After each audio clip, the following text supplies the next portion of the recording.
Camuquacá é o lugar sagrado onde surgiu a história, né?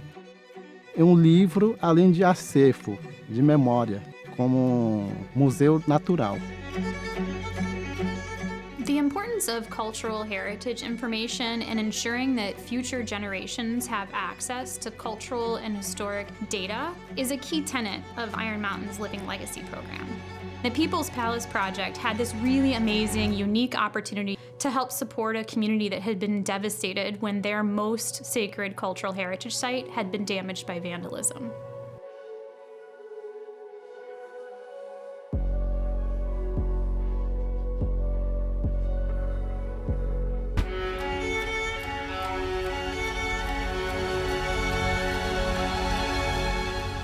The Factum Foundation stepped in and helped create a replica. We then came into the picture by figuring out how do you get that replica that's in Spain all the way across the Atlantic Ocean and into the Xingu territory for the people. Has anyone ever shipped a cave across the Atlantic Ocean? I don't think I've ever done something like this before, nor I may not get an opportunity to do it again.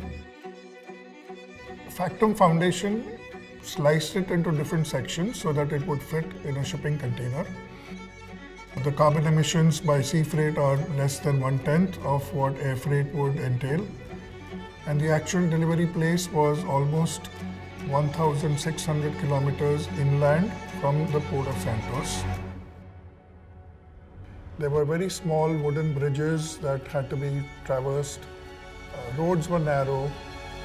Oftentimes the roads get flooded and a truck cannot pass on those roads. You realize how technology can actually play a vital role in preserving living traditions.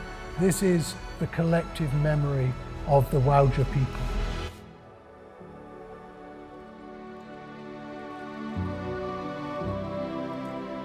É só o início dessa história, é só o início da recuperação de uma memória coletiva desse povo, do povo do Wauja, do povo do Xingu, de todos os brasileiros. Eu tenho falado isso muito, que o brasileiro esquece dos seus ancestrais.